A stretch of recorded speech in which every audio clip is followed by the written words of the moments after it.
Welcome to Unstoppable with me, your host, Kerwin, and in today's episode, we are getting inspired by Josh Perry. Josh Perry is a professional BMX athlete who changed both his life and his mindset since receiving the life-changing news that he had 4 brain tumors. Since learning that information, he has become a holistic coach, founded the Josh Perry Foundation, and continues to be a professional BMX rider. This young man is inspirational. He is one of the kindest, nicest, holistic coach-minded individuals that you're ever going to meet. And today we're going to be talking about his experience with near-death, diet, nutrition, and how you can shift your mindset to become truly unstoppable. This is one you will not want to miss. If you've got excuses, this boy is going to knock him out of the park. Listen up, we're about to get tight as a toy guy.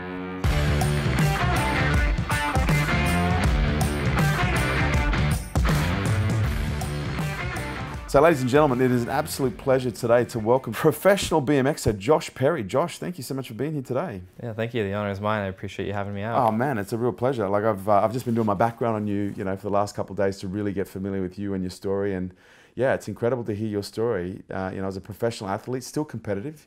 Your current situation, you have 4 brain tumors, is that right? Yes, 2 residual from 2010, and then 2 new ones that popped up on the other side of my brain this February. I was diagnosed. Right. Not that it's a competition, okay? We don't have to get all competitive with tumors and brain injuries. Yeah, I'd rather not people compete against me. Yeah, no kidding, right? So you're a professional BMX athlete with 4 brain tumors, still competing at a very high level. Last year you placed 10th in the world. At what event was that? So it was 10th overall in the UCI, which is the governing body for cycling in the Olympics, with the FIS World Series. So it was a 10th overall. That's brilliant through stuff. the 5 stops I attended 4 because I just got out of ACL reconstructive surgery at that time. So what attracted me to your story is your story is a long one. Like how long have you been in BMX for a while, right? Yeah, so I moved to Greenville, North Carolina from Cape Cod, Massachusetts, so up north to the south when I was 17, so 2007. To pursue BMX as a career. But when did you start? Like where did this all begin? So from what I can remember, I've just been on a bike, since a little kid, and I really got into going to skate parks on my skateboard and rollerblades originally when I was like maybe 10 or 11, like 12 around that area. And then an older cousin of mine rode BMX, his friends rode BMX. So when I was 13, I got a BMX bike for Christmas. And were you that little bit extra fucking daredevil than everybody else? Like were you jumping that little bit higher, like putting that ramp just a little bit more on an angle? Yeah, so growing up, my mom always said, like, this is one of her favorite stories, that I would just go down the driveway on my plastic tricycle, and then at the end of the driveway, just yell bail and jump off. I was always jumping off stuff to her to catch me, and so I guess I've always had that in me. Yeah, that's cool.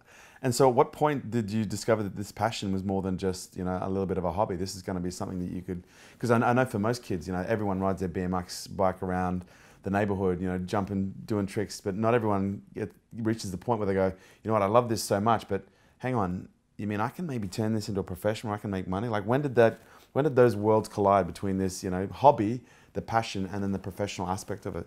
So I saw it on X Games, I was like, but I never thought that I would be there. And then, fast forward, 2009 was my first appearance, but it was when I was a sophomore or junior in high school, and I just remember playing basketball and getting yelled at by the coach that I missed a shot, like obvious. And I was like, and I had this was like my second year riding, and just the freedom of being creative and doing what you want, as well as means of transportation and just freedom in general. That's when I was like, man, like I don't want to play school sports, I just want to do this. And then entering amateur contests, local contests, and then to national. And then the first contest I made money at, I was like, oh, you can make money doing stuff you love to do. Like, and these dudes are on TV, like, and then like made that connection. And then I was like, I just want to take a risk at it and just send it and just see how it goes. And it's just kind of when it started when I was about 14, 15 and just entering the amateur contest and then seeing that there was something to progress with it and to build on. Nice. So I think it's important that we create a strong context because, a lot of people think a professional BMX rider, it's like guys who get paid to ride their BMXs. But you guys are actually considered to be athletes, in today's sport. And as a result, like from what we're seeing, there is actually, for most of you that are competing at a high level, you guys actually have quite the training regime to be in the physical and mental shape that's required in order to compete at the highest level.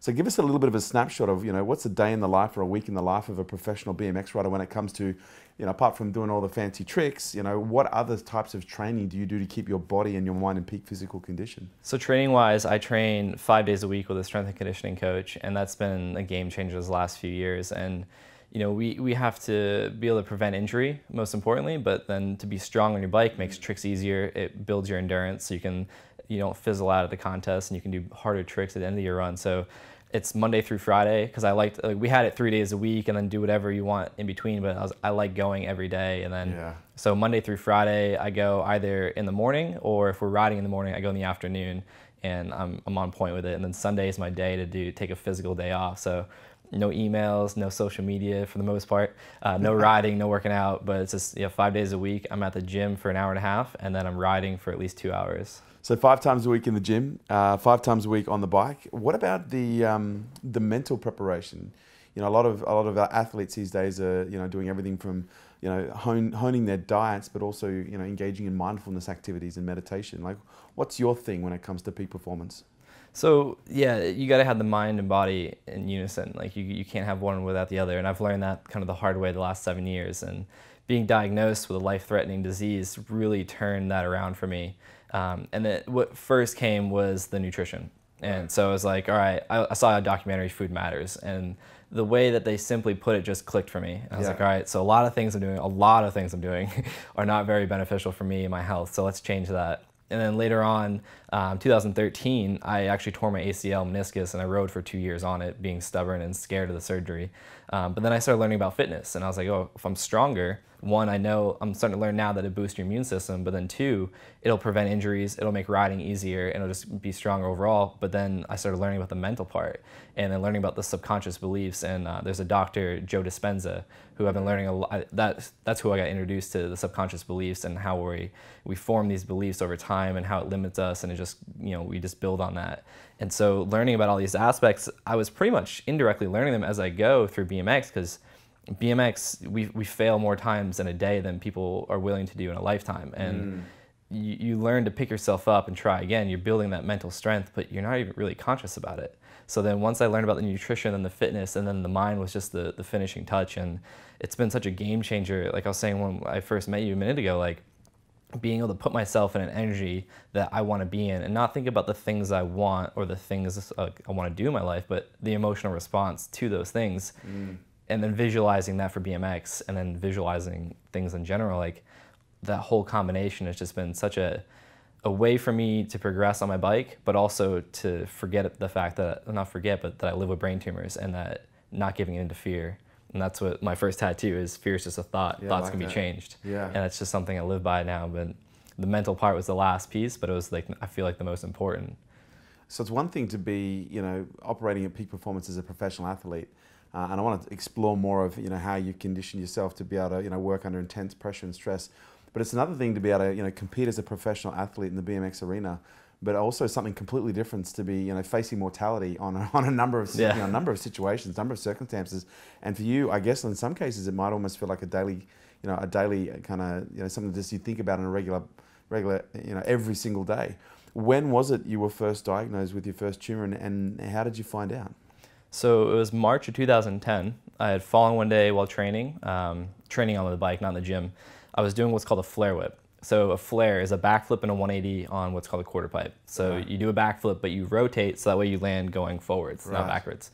And then you add in the tail whip, which is you're hanging onto the handlebars, you kick the back end of the bike and around like a 360 motion, and you use your arms to manipulate the back end. So you backflip, you tail whip, you catch it, you 180, and you come in. So I was learning. So basically, it's just a piece of cake, like just a low-level move, that anyone can do. Exactly. Try everyone at home. Try this out right now. Just wear a helmet. Exactly. But so I was learning that. I learned the flip whip, so the backflip tail whip first, and I was doing that a bunch, and I got comfortable. So we were using a foam pit. We stole that from gymnastics. So we have a ramp that goes right into a foam pit, and I was learning the flare whip on the quarter pipe into the foam pit. The problem was it was a 7-foot quarter pipe. We didn't have what we call resi, so it's like a padded landing now. We just had the foam pit and then the real deal. So I was like very confident. So I went and tried it. And because I went to a 6-foot quarter pipe, I overcompensated the rotation thinking that I needed to, which is true to an extent, but I rotated so hard that I caught the bike and I over-rotated and I got slammed down on my shoulder and whiplashed my head, got knocked out for a little bit. So I needed an MRI. Backing up a year prior, a whole year of going in multiple times, complaining about headaches and migraines, blurred vision, doubled vision, getting nauseous and throwing up from these headaches. For 12 months? Yeah. And they didn't put you in an MRI? I asked. I asked, can I get a CAT scan, an X-ray, an MRI? Like, I was ignorant to anything of this nature. And like, no, like, you don't need one. Like, you're a healthy young adult. Holy some shit. people just live with headaches. Here's some Percocets. Here's some Vicodin. Here's whatever. And I can't take those things because, I mean, that's the only time I've ever projectile vomited was from taking them. So they don't do well. Yeah. So it took, March 2010, it took that crash to really get an image, and that's what saved my life. Oh yeah, so here's the results. The injury seems to be okay, but there's something that shouldn't be there, and it's a brain tumor. We don't know if it's benign or cancerous. And I was like, wow. So that conversation, when was that day? Like, when they said that, you heard those words for the first time? When? Yeah. Oh, that was in March. I forget which day. March I want to say, 2010. It was Yeah. like the middle or towards the end of March, because my surgery was April 10th. Right. And as the doctor was telling you those words, like, what was going through your head? Oh man, I was very ignorant to anything related that way. And when and my mom has dealt, she's been free of it now, but she was going through colon and intestinal cancer for a few years back then. And when I heard you have a brain tumor, I was like, oh wow, this is pretty severe. And just ignorantly, I was like, oh, my life's over.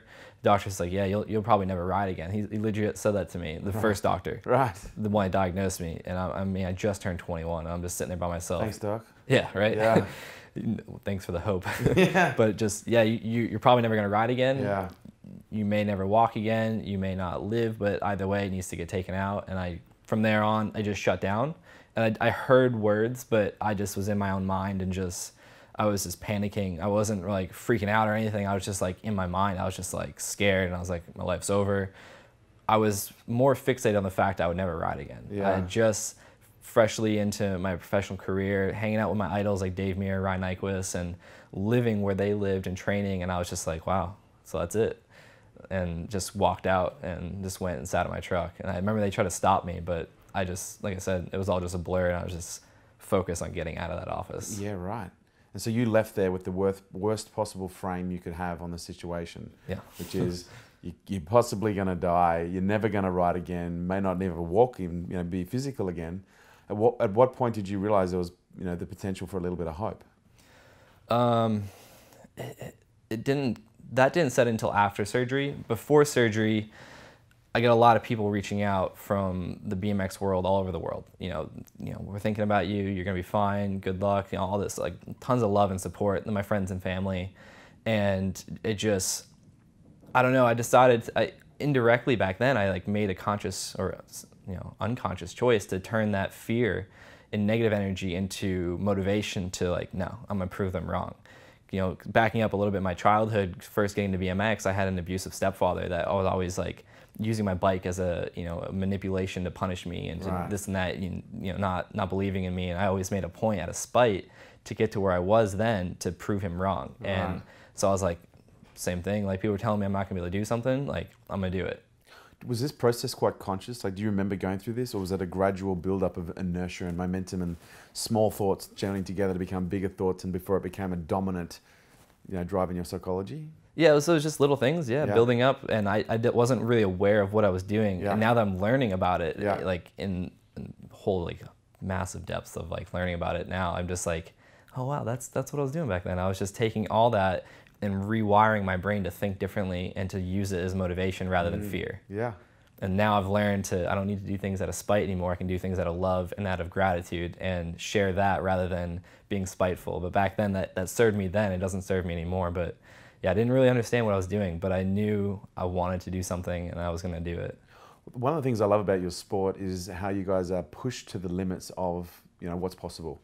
You push to the limits of potential in so many ways. And I love, had the element of magic that kind of comes into it, where sometimes you guys are able to pull off these tricks where everyone who's in attendance just goes, how the fuck did you do that? How was that possible?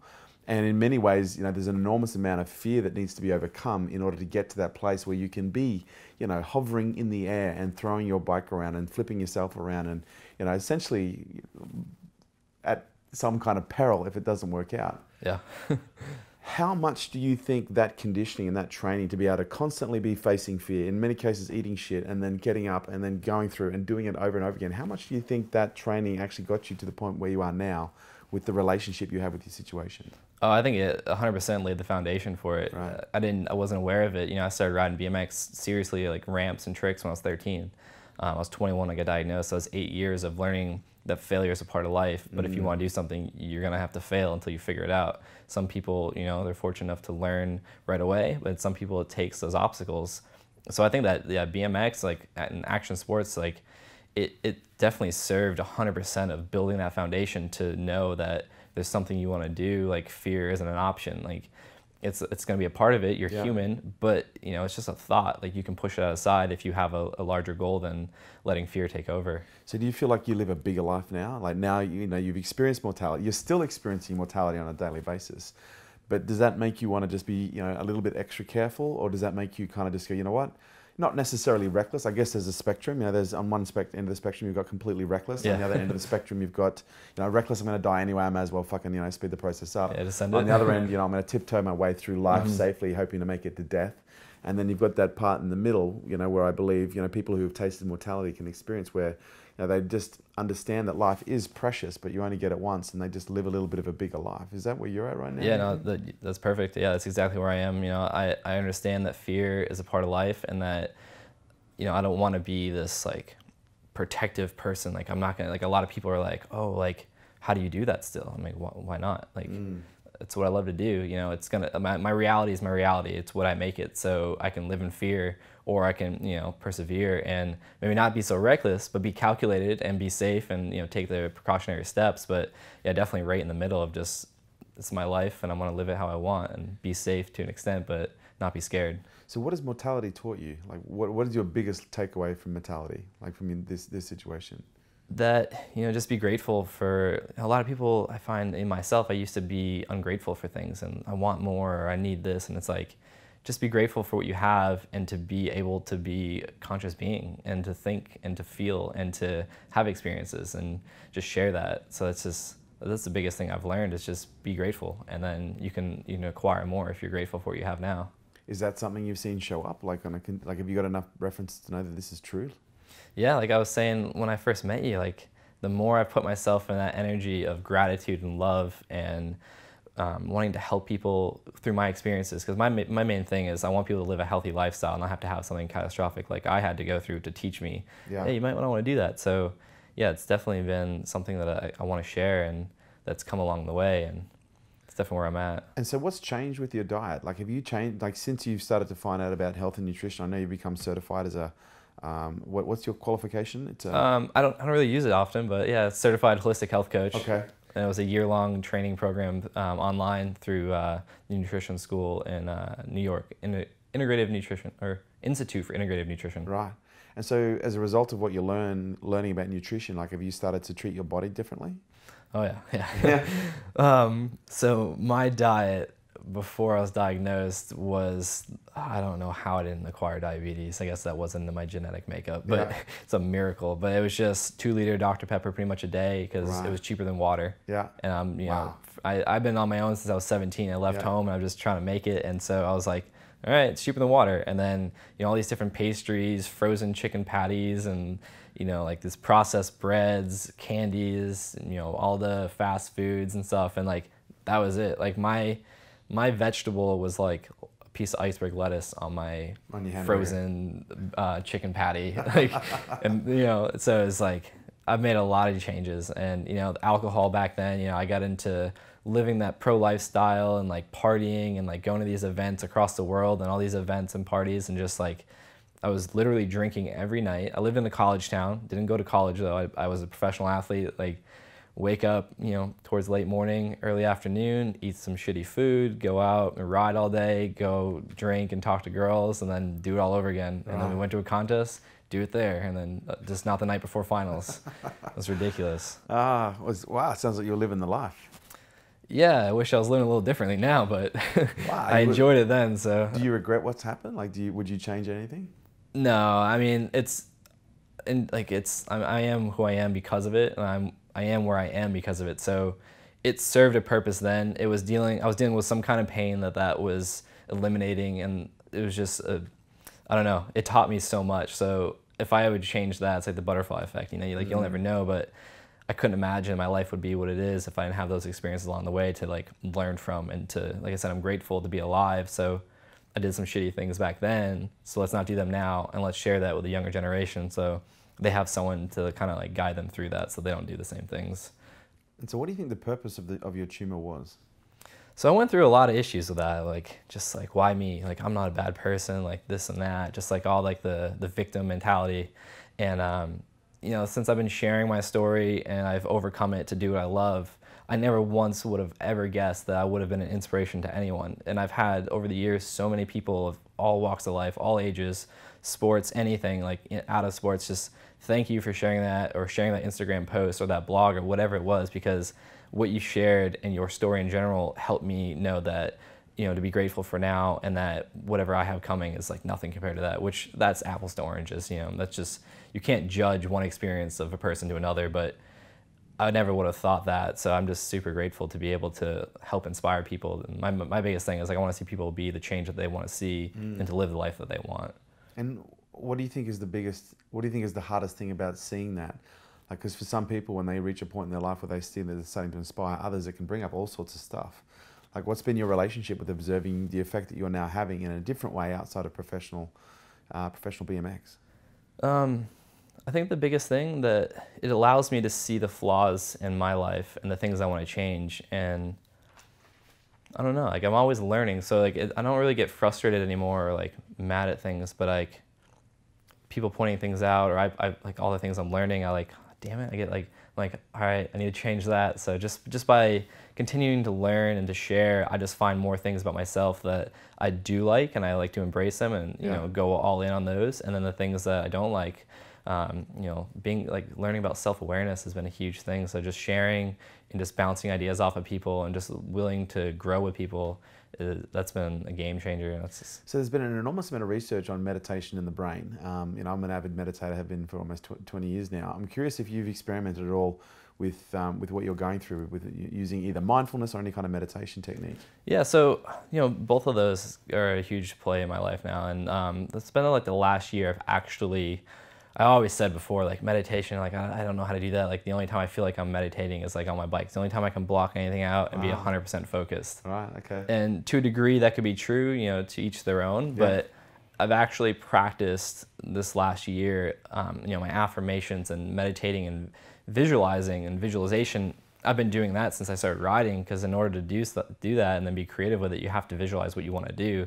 But then being conscious about it this last year has been a big thing. And I'm not going to say I do it every day. You know, like I go through moments where I'm just like so in tune with what I'm doing and focused that I just like, I forget. And then there's times where I'm like, oh yeah, maybe I should, you know, close my eyes, go over some affirmations, you know, read my affirmations and kind of meditate a little bit. But I find for me that I like have different forms of meditation, and I can shut my mind off and be laser focused when I'm in the moment. And that's the most important thing I've learned about meditation, is just be in the moment, be present. And so I have different forms, and I go through all of them, and you know, some work that day and some don't. And have you ever explored transcendental meditation or Vedic meditation? I have not. Yeah, it's coming to me to tell you that. Yeah. Yeah, like because obviously for me, I've done two styles of meditation. I've done Vipassana, which is like a flow-based meditation, mindful. So it's where you're observing, you know, Vipassana translation from Sanskrit is to see the world as it really is. So it's about sensation and feeling sensation from top to toe and sweeping backwards and forwards to the point where you start to realize that your body actually isn't solid. That you start to actually have a level of awareness, not just a concept, but you start to feel your body as nothing more than, you know, vibrating and energy that's just oscillating. And then your transcendental, it's mantra based, so it's less about, you know, tuning in to becoming full of mind around the body and tuning into the body, and it's more about just repeating a mantra until that mantra becomes lost in your mind, but it's single point focus. The one that just seems to be coming through for me, for you, is you would, I think, because what we've learnt from TM is the thickening of the brain in different parts of the brain, and the more neurons and more connections that are created as a result of the TM, it's incredible. And I know it has been used in different research with different, you know, conditions of the brain. And I just feel compelled to tell that to you. Oh, thank you. I love that stuff. What other alternative forms of treatment have you tried, like in order to, you know, sort the situation out? So 2010 was the surgery. In 2012, an MRI result, I was actually in India doing demos, and I got the news that the 2 areas had grown back. And it was they said to be a cause of the complications, the tumor being on a main artery in my optic nerve. They couldn't risk hitting them because I could go into a stroke, be paralyzed, die, all these different things. So they were like, yeah, they're too small. They're about the size of a blueberry, one in the front and one in the rear of the brain, in the location the original one was. But surgery's out of the question. We're going to suggest radiation. And again, I didn't know much about it at the time, and it didn't sound good to me. So I did some research and came across a technology called gamma knife. And it's a form of radiation, but it's not the same. And it's like a lesser version of radiation beams that they pinpoint with a computer. And now they use MRI technology to kind of laser focus, no pun intended, but laser focus where the areas that they want to treat.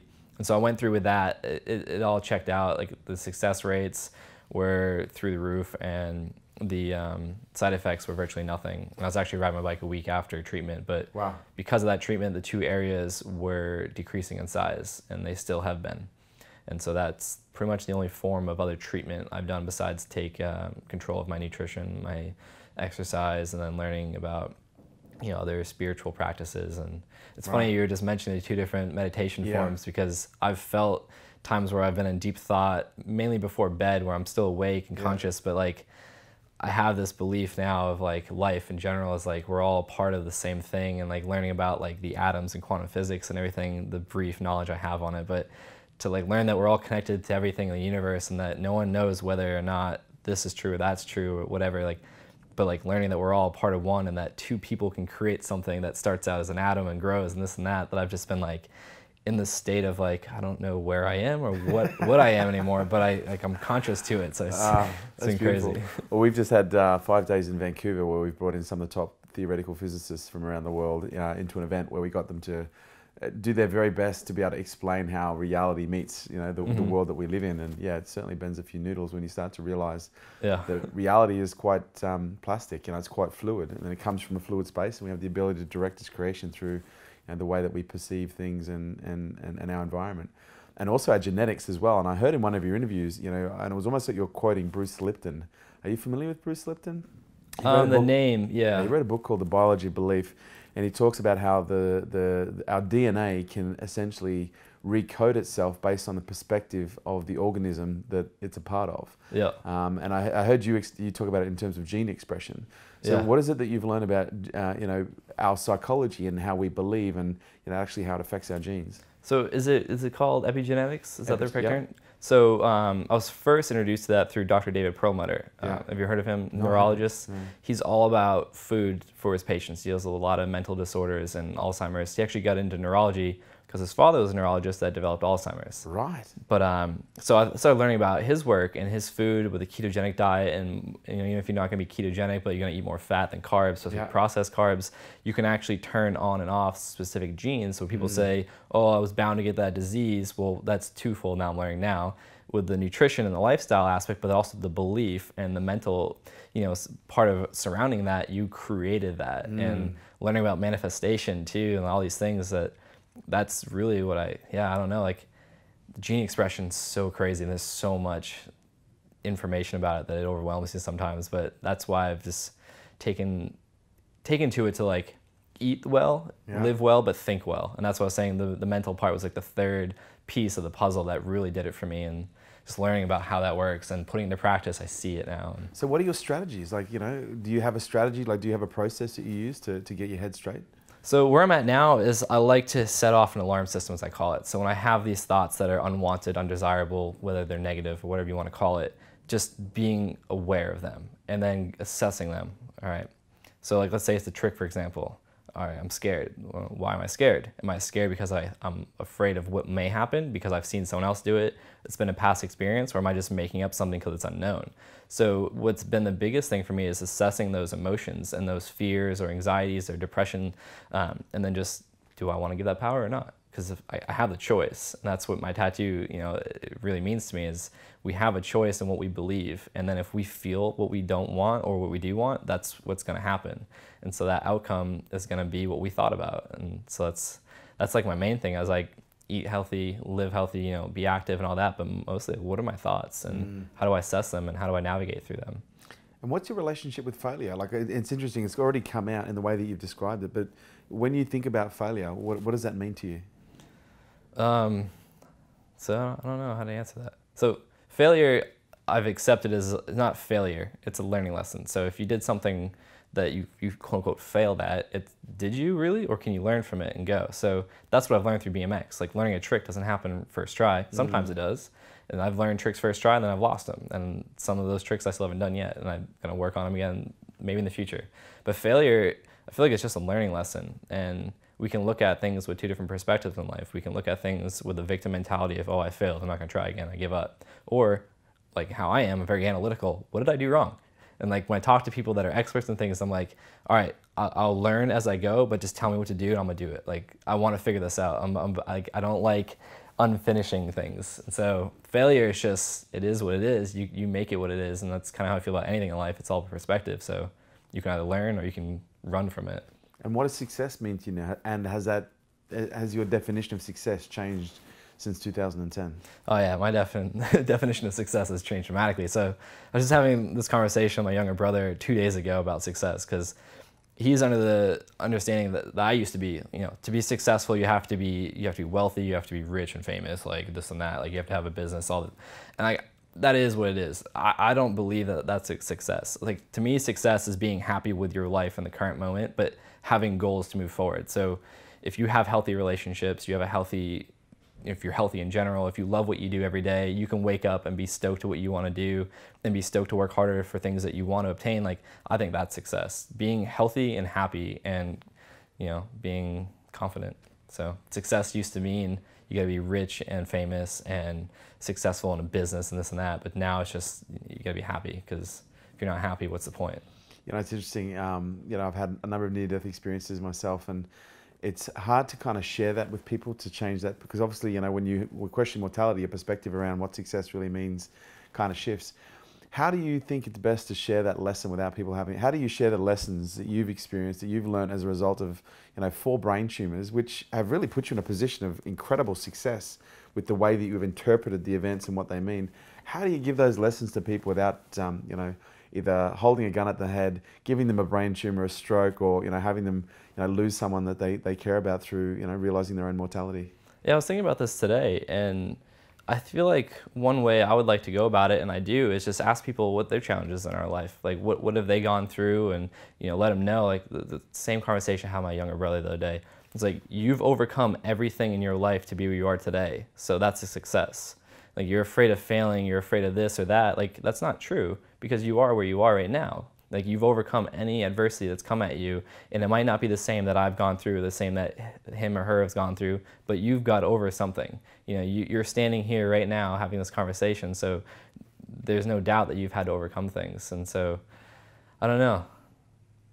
I guess just asking them things about that, like what have they gone through, and then just assessing that and letting them be conscious of it, and knowing that there's no value to people's adversities and successes. It's just perspective, but understanding that you've overcome things to be where you are today. I think that in combination, being grateful to be alive, is, you know, a huge aspect. Being able to assess emotions in life and set off an alarm system, and then being grateful, and then always striving to achieve more, and just not giving up. I think if you can not give up in life, you're superhuman. You know, like, it's so easy today for people to get wrapped up in the noise and then just to like give up on their dreams, and like, that's not possible for me, but just to know that you can. That's cool, man. And what's next for Josh? So what's next for me? Are you going to move away from BMX? You're going to keep going down that path? It seems to me like you might have a different journey. Yeah, so I'm 28 right now. I'll be 29 in November, so I consider myself young still. Okay. I want to be riding, competing for the next 10 years or so, but my main thing now is sharing what I've gone through to help people. And so what I've begun doing now is I'm starting up a BMX charity event that's it's geared towards raising direct financial patient care. So it's called Brainy BMX Stunt Shows, and we're going to use BMX, education, entertainment to share all the things that I've learned in my life to help people, but also raise funds for direct patient funding and be able to help people that were in my shoes. But I see myself as grateful and fortunate to be where I am, and I want to give back and share things along the way, and most importantly, share BMX. And nice. transformed through the work that you do is incredible. Any more competitions coming up that we need to keep an eye out for? Not this year. I decided this year to take a step back and work on some other things, and mostly my charity and stuff like that, and just sharing more of myself. And that's beautiful. So maybe next year I'll start competing again. And if people want to find out more about Josh Perry, where do they find you? So all my social media handles are just at Josh Perry BMX. YouTube, Facebook, Instagram. I'm active on them every day. And then joshperrybmx.com, and I have a blog, dailybrainstorms.com. Fantastic. And when's the book coming? There's got to be a book. I want to, yeah. I'd love to. I've been taking so many notes. I've written over like 100,000 words on my blog over the last couple of years. There's a book there. My first blog was 10,000 words. It was 4 parts. Holy crap. And I just was like, your first blog was a book. Yeah. I was like, I never considered myself a reader or writer. And I was like, I just wrote this out of, thin air. And so, yeah, I'd love to write a book. I'm just trying to figure out how that works and how to navigate to it. Mate, I can see a book in your future for sure. I appreciate that. Josh Perry, thank you so much for your time, pal. Yeah, thank you. Thanks for the opportunity. No, you're welcome.